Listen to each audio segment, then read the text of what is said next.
I will fill it up. The next presentation is from Universidad Austral de Chile, and it's called Numerical and Experimental Assessment of the Hydrodynamic Behavior of an Attenuator Wave Energy Converter Device.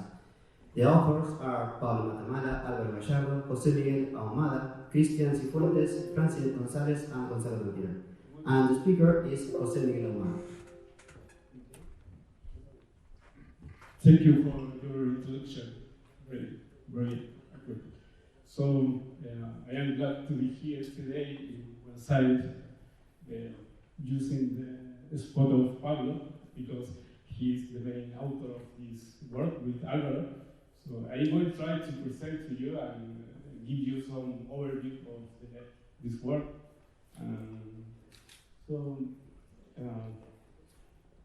Also, I want to mention that my English is so rusty today and for a long time because I not practice too much.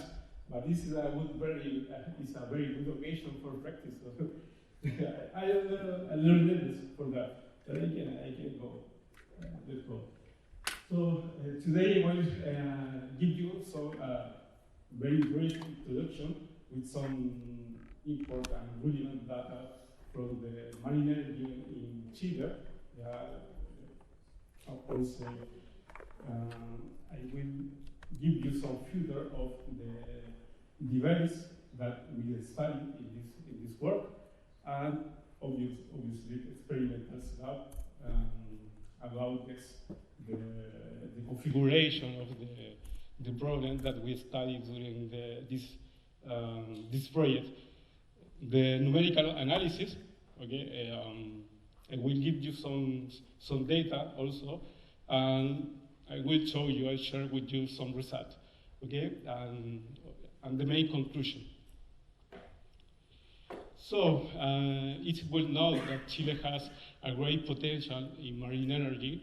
Also is a very dangerous place because we have some very extreme events at tsunami, so we have to study very much the hydrodynamic response under this condition. So this is why we are into this subject of marine energy, and it's our motivation also study the devices in extreme condition.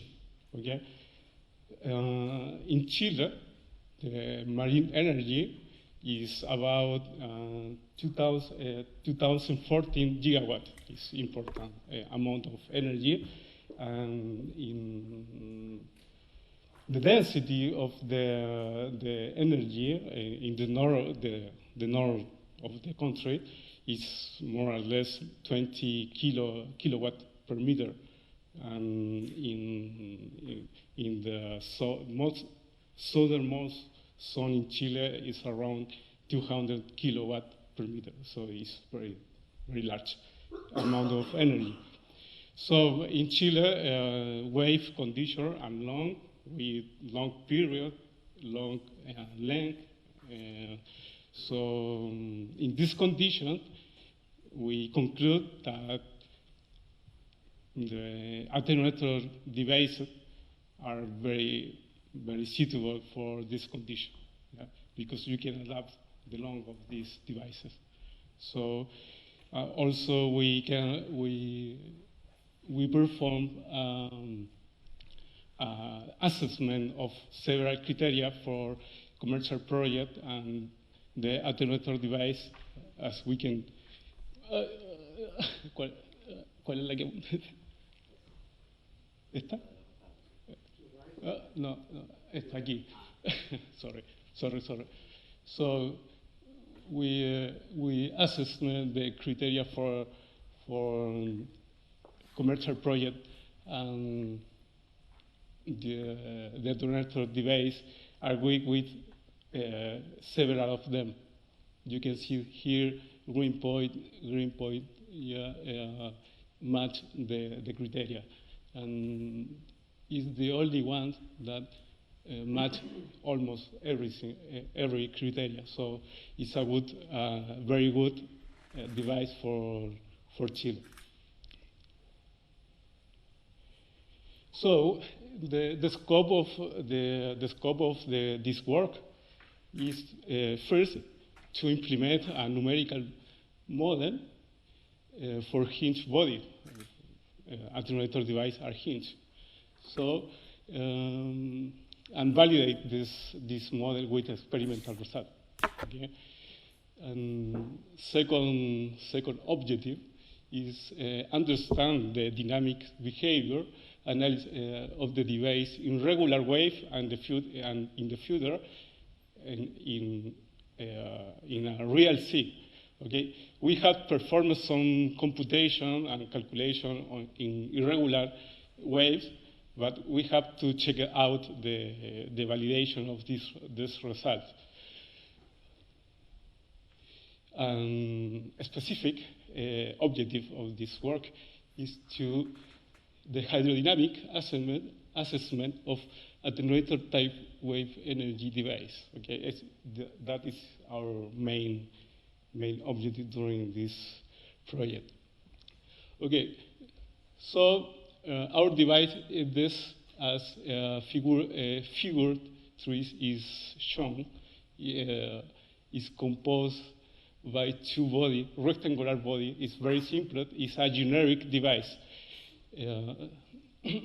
This device is joined at this point with that is a hinge joint, and the device, this body, the length of this body is half meter, okay, and the entire length of the device is 1 meter, more or less, okay, and the wide dimension is 0.3 meter, and the depth is 0.2.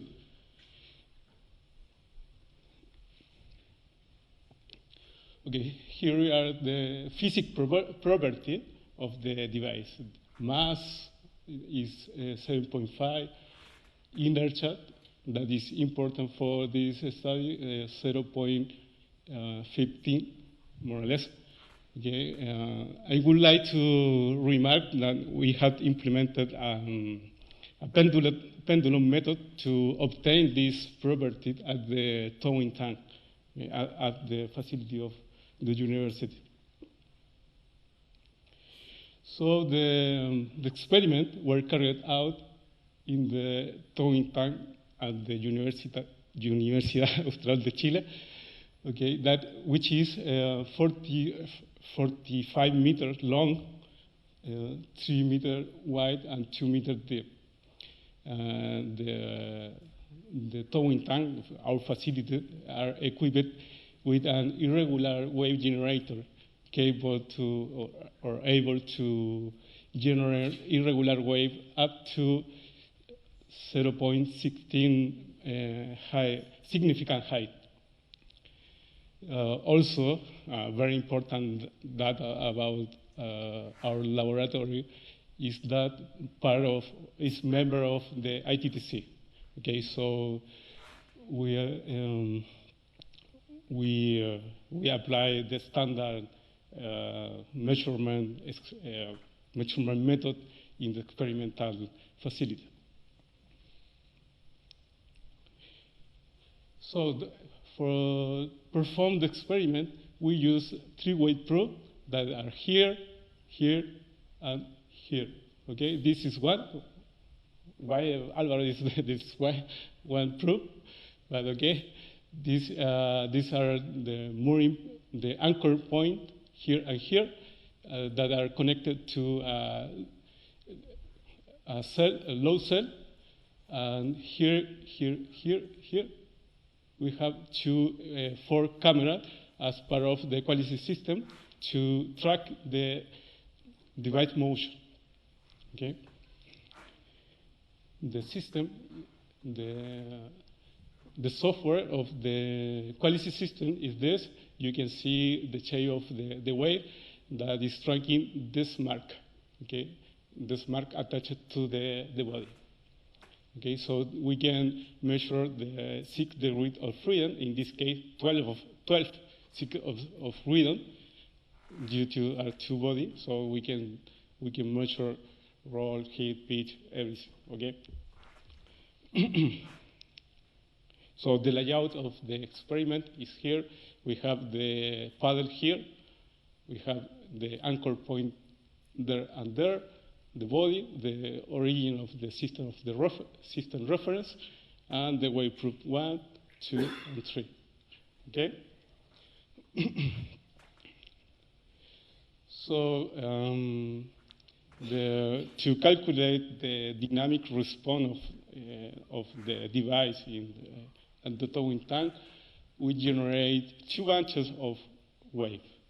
First, a variable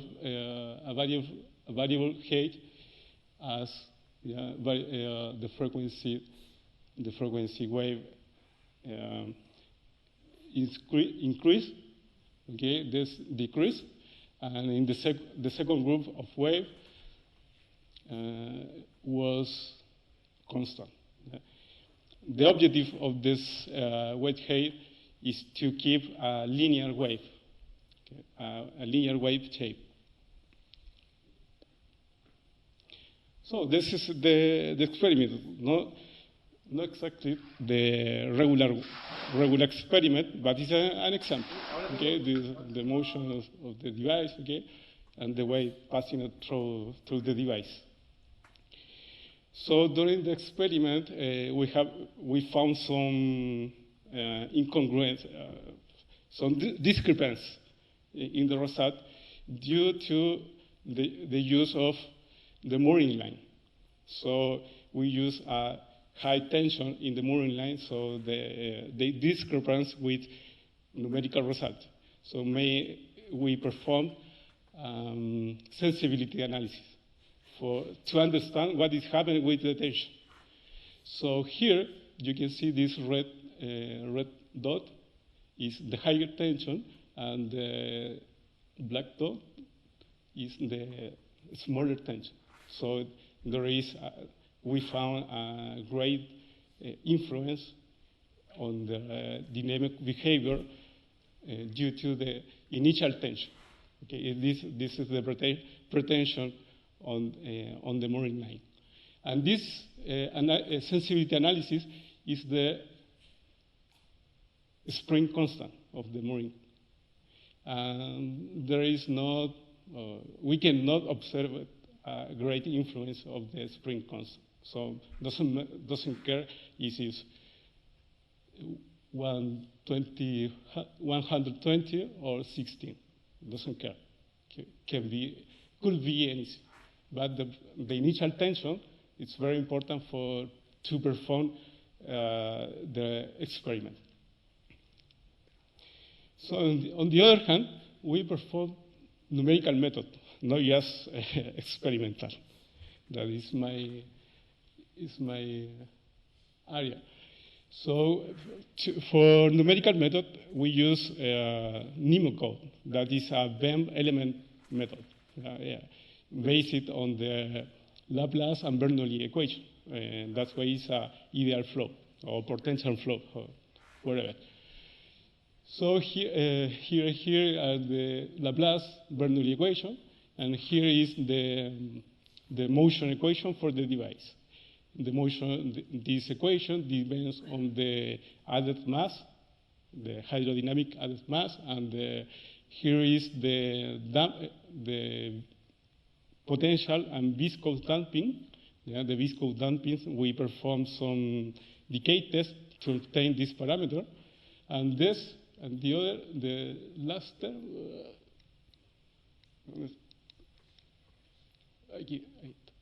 the last term is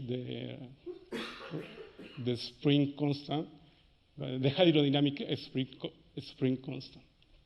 Okay.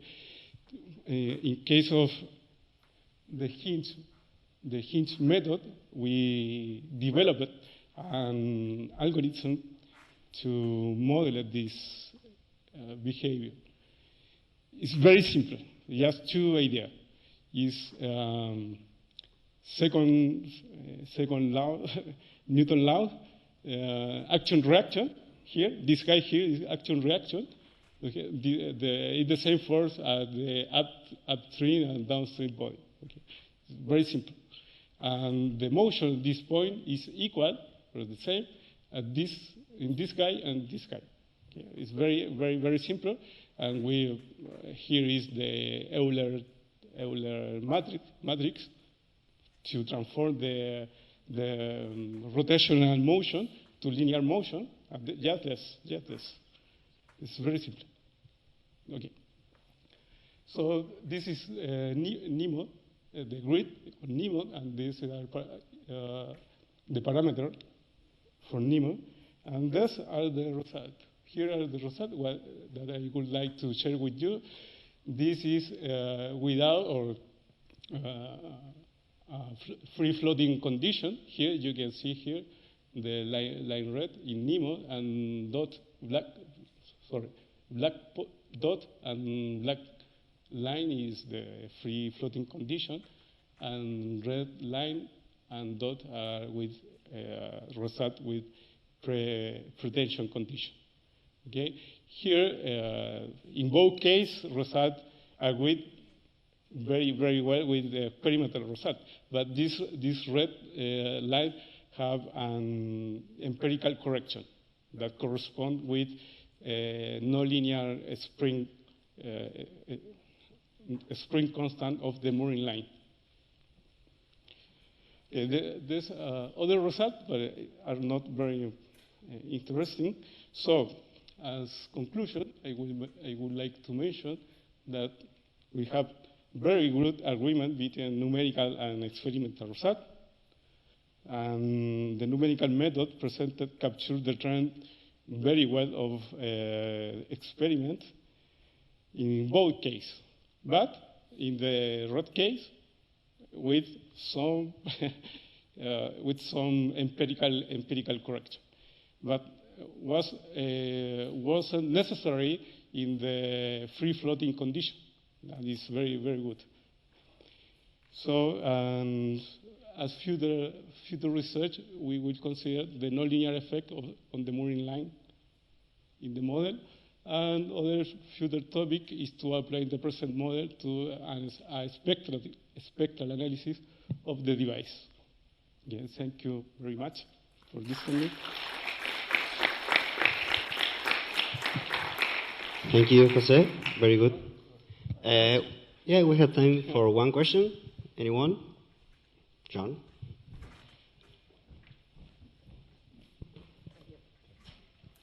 Thanks. A very interesting presentation. We've done some work ourselves on hinge barges, so I'm always interested to see other people do it. It looked like in your equations that you don't have a particular term for radiation damping. There. So you have a linear term in velocity, but you don't have a convolution integral for the radiation damping. It's a linear model. Just linear model, no time domain model. So the damping coefficient is linearized. Sure, but you can still have a linear model. Yeah. It's just you end up with an integral differential equation rather than a differential equation. Yeah. And it can be linear in the time domain and frequency domain, but it's a sort of memory effect. But what I can say... We are neglecting the memory effect. The Cummings equation, this is a simpler version of the Cummings equation. Okay. So, yeah. But I agree that, in fact, in the modeling that we did, we did include a memory effect, but we also had an additional linearized damping term, which indeed we evaluated empirically as well. So I think it's a good way to go, because I mean it's very rare that your numerical and experimental results are going to fit exactly, right? Yeah. And it makes all the sense to use some of your experimental data to tune that model. And if you leave, for example, one free parameter in the model to do that, it gives you that facility. So I'm a big fan of that. Yeah.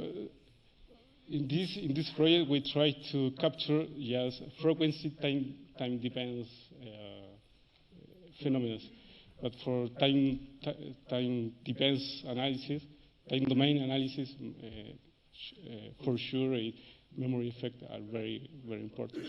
I was working in the past on this topic for a solution problem.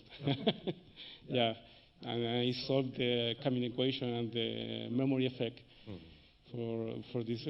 But in this case, as experiments are in regular waves, we neglected this effect. Okay, thanks. Thank you for your question. Okay, thank you very much to Jose. Very good presentation.